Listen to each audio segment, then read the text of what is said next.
Next நம்ம என்ன பார்க்க போறோம் அப்படின்னா present form be verbs பார்க்க போறோம். இந்த present form be verbsல 3 types of sentence பார்க்க போறோம். அதாவது positive sentence, negative sentence and interrogative sentence. interrogative sentenceனா என்ன அப்படின்னா question, எப்படி வந்து question கேட்கலாம் அப்படின்னு சொல்லிட்டு பார்க்க போறோம். பாசிட்டிவா ஒரு சென்டென்ஸா எப்படி நம்ம பேசுறது, அதே சென்டென்ஸை நெகட்டிவா எப்படி சொல்றது, அதே சென்டென்ஸை நம்ம எப்படி கொஸ்டினா கேட்கறது, இந்த 3 டைப்ஸ் ஆஃப் சென்டென்ஸை be verbs present tenseல எப்படிலாம் யூஸ் ஆகுதுன்னு சொல்லிட்டு பார்ப்போமா. ஃபர்ஸ்ட் ஒன் பாத்தீங்க அப்படின்னா I am a teacher. நான் ஒரு ஆசிரியராக இருக்கிறேன். I am a teacher. உங்களுக்கு தெரியும் ஏன் இங்க வந்து am யூஸ் ஆகுது அப்படின்னு சொல்லிட்டு. ஸோ இந்த சென்டென்ஸ் பேட்டர்ன் எப்படி இருக்கு பாருங்க. ஐன்றது சப்ஜெக்ட், amன்றது verb, a teacherன்றது ஆப்ஜெக்ட். நெக்ஸ்ட் பார்ப்போம் நெகட்டிவ் ஃபார்ம். நெகட்டிவ் ஃபார்ம்னா என்ன? இங்க பாத்தீங்கன்னா பாசிட்டிவ் ஃபார்ம்ல நான் ஒரு ஆசிரியராக இருக்கிறேன்னு சொல்றோம். இதே நெகட்டிவ் ஃபார்ம்ல நான் ஒரு ஆசிரியராக இல்லை. I am not a teacher. I am not a teacher. அங்க not அப்படின்ற ஒரு நெகட்டிவ் வேர்ட் ஆட் ஆகுது. ஸோ இந்த not தான் இந்த நெகட்டிவ் சென்டென்ஸ் உடைய கீவேர்ட். நெக்ஸ்ட் பார்ப்போமா இன்டரோகேட்டிவ் சென்டென்ஸ். எப்படி கொஸ்டின் கேட்குதுன்னு சொல்லிட்டு பார்ப்போமா. am I a teacher? நான் ஒரு ஆசிரியரா அப்படின்னு நம்ம கேட்கிறோம் பாத்தீங்களா, அதுக்கு நம்ம am I a teacher சொல்லுவோம். அதாவது ஃபர்ஸ்ட் பாத்தீங்கன்னா be verbs வரும், நெக்ஸ்ட் பாத்தீங்கன்னா சப்ஜெக்ட் அண்ட் ஆப்ஜெக்ட். இப்ப பாருங்க positive சென்டென்ஸ்ல I am a teacher சொல்றோம். இதே கொஸ்டின்ல பாத்தீங்கன்னா am I a teacher, இந்த be verb வந்து ஃப்ரண்ட்ல வந்துரும். ஒண்ணுல I am a teacher அது வந்து positive sentence. am I a teacher அந்த பிளேஸ் மட்டும் இன்டர்சேஞ்ச் ஆயிடும். இதே நெகட்டிவ் சென்டென்ஸ்ல சொல்லணும்னா not என்ற வேர்ட் வரும். I am not a teacher. Next பாத்தீங்க அப்படின்னா he, she, it இதுக்கெல்லாம் நம்ம is அப்படின்ற be verb present ஃபார்ம்க்கு யூஸ் பண்ணுவோம். For example he is a teacher அவன் ஒரு ஆசிரியராக இருக்கிறான். she is a teacher அவள் ஒரு ஆசிரியராக இருக்கிறாள். it is a teacher அது ஒரு ஆசிரியராக இருக்கிறது. you are a teacherனா சிங்குலர்ல நீ ஆசிரியராக இருக்கிறாய். சப்போஸ் ப்ளூரல்ல சொல்லணும் அப்படின்னா நீங்கள் ஆசிரியர்களாக இருக்கிறீர்கள். they are a teacher அவர்கள் ஆசிரியர்களாக இருக்கிறார்கள். we are a teacher நாங்கள் ஆசிரியராக இருக்கிறோம்.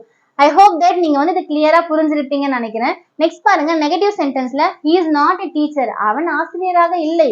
you are not a teacher நீ ஆசிரியராக இல்லை. இதே இன்ட்ரோகேட்டிவ்ல is he a teacher அவன் ஒரு ஆசிரியரா, are you a teacher நீ ஒரு ஆசிரியரா. ஸோ ரொம்ப ஈஸில. ஸோ be verbs present ஃபார்ம்ல இப்படிதான் யூஸ் பண்ணணும். அவ்வளவுதாங்க.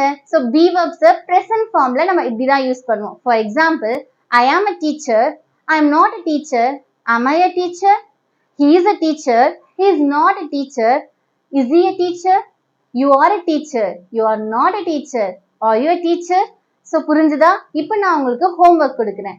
இதுக்கான கரெக்ட் சென்டென்ஸை நீங்க கமெண்ட் பாக்ஸ்ல டைப் பண்ணுங்க. நான் கண்டிப்பா ரிப்ளை பண்ணுவேன். மிஸ்டேக்ஸ் இருந்தா கரெக்ட் பண்ணுவேன்.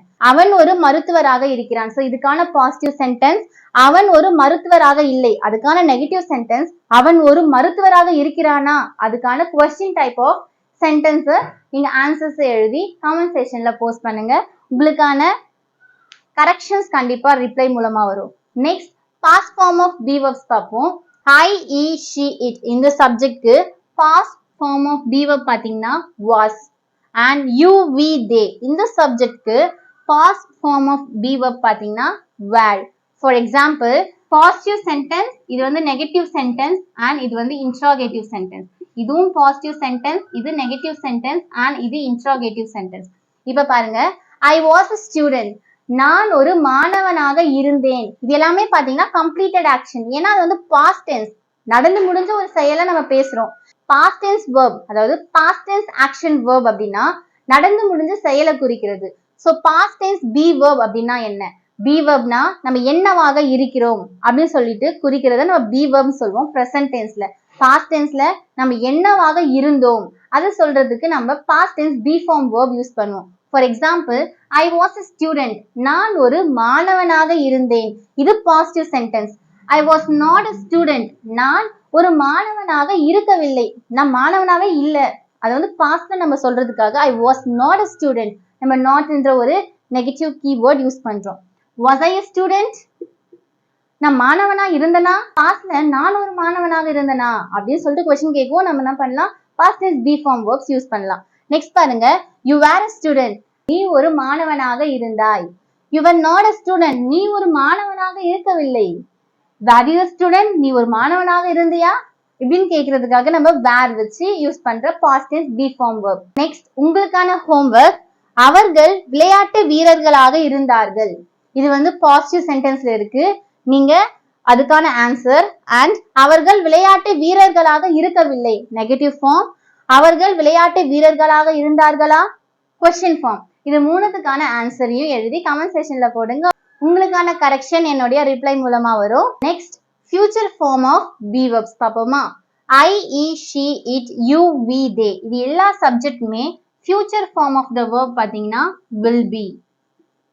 ஸோ இது ஈஸி. எல்லாத்துக்குமே பாத்தீங்கன்னா will beன்ற வேர்ட் தான் future form of the be verb act ஆகும். For example, Ram will be at home. Ram வீட்டில் இருப்பான். இந்த சென்டென்ஸ்ல பாருங்க at அப்படின்ற ஒரு வேர்ட் யூஸ் ஆயிருக்கு. at அப்படின்னா என்ன அப்படின்னா ப்ரிபோசிஷன். ப்ரிபோசிஷனை வந்து நம்ம அப்கமிங் வீடியோஸ்ல பார்ப்போம். இங்க பாருங்க ஹோம். இந்த சென்டென்ஸ்ல என்ன சொல்ல வரேன் அப்படின்னா, இந்த சென்டென்ஸ்ல ஹோம்ன்ற வேர்ட் இருக்கு. Home, college, temple, school and university இந்த மாதிரி வேர்ட்க்கு முன்னாடி at அப்படின்ற ப்ரிபோசிஷன் யூஸ் பண்ணுவோம். ஏன் சொல்றேன் அப்படின்னா, most of the people use I am at home சொல்ல மாட்டாங்க. I am in home, I am in college, I am in temple சொல்லுவாங்க. ஸோ அந்த மாதிரி சொல்லக்கூடாது. ஹோம், காலேஜ், டெம்பிள், ஸ்கூல் இந்த மாதிரி வேர்ட்ஸ் முன்னாடி நம்ம என்ன சொல்லணும்னா at அப்படின்னு சொல்லணும். ஐ am at temple, I am at university, I am at college, he is at university, he is at temple அந்த மாதிரி தான் நம்ம சொல்லணும். ஓகே வாங்க future form of the be verb பாப்போமா. Ram will be at home. Ram வீட்டில் இருப்பான். இந்த சென்டென்ஸ்ல will be, இந்த will be தான் வந்து இருப்பான் அப்படின்ற அந்த நிலைமைய ஃபியூச்சர் டென்ஸ்ல குறிக்க யூஸ் ஆகுது. நெக்ஸ்ட் பாத்தீங்கன்னா Ram will not be at home. will notனா நெகட்டிவ் சென்டென்ஸ். ராம் வந்து வீட்டுல இருக்க மாட்டான். இங்க பாருங்க இந்த will not இருக்கு பாத்தீங்களா, இந்த will not நம்ம won't அப்படின்னு சொல்லலாம். Ram will not be at home, Ram won't be at home இப்படியும் நம்ம சொல்லலாம். ரெண்டு சென்டென்ஸ்மே கரெக்ட் தான். ரெண்டு சென்டென்ஸ்மே ஒண்ணுதான். ராம் வீட்டுல இருக்க மாட்டான். நெக்ஸ்ட் பாத்தீங்கன்னா will Ram be at home, Ram வீட்டுல இருப்பானா, இது வந்து கொஸ்டின். இங்க பாத்தீங்கன்னா will வந்து முன்னாடி வந்துச்சு be form of the verb. இதோட சென்டென்ஸ் பேட்டர்ன் பாத்துக்கங்க. will plus subject plus be plus அந்த ஆப்ஜெக்ட் மீதி வருது. அதாவது இது மட்டும் நம்ம கொஞ்சம் ஞாபகம் வச்சுக்கிற மாதிரி இருக்கும். ஒரு 4-5 வாட்டி நம்ம 4-5 எக்ஸாம்பிள்ஸ் வந்து யூஸ் பண்ணி பேசணும்னு வச்சுக்கோங்களேன், அது ஈஸியா வந்துடும். So last but not the least உங்களுக்கான ஹோம்வொர்க் பார்ப்போமா.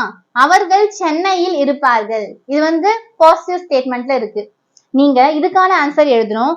அண்ட் அவர்கள் சென்னையில் இருக்க மாட்டார்கள் அண்ட் அவர்கள் சென்னையில் இருப்பார்களா. சோ இந்த 3 சென்டென்ஸ்க்கான ஆன்சர் எழுதி நீங்க கமெண்ட் செக்ஷன்ல போஸ்ட் பண்ணுங்க. Okay guys, that's it all about this video. So உங்களுக்கு புரிஞ்சிருக்கும்னு நினைக்கிறேன். சோ உங்களுக்கு ஏதாச்சும் டவுட் இருந்தா கமெண்ட் செக்ஷன்ல நீங்க கமெண்ட் பண்ணுங்க. டெஃபினட்டா I will clear your doubt.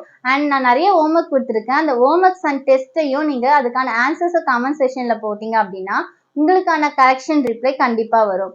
That's it all about this video, guys. I will come up with another useful video very soon. Till then, you take care and stay connected.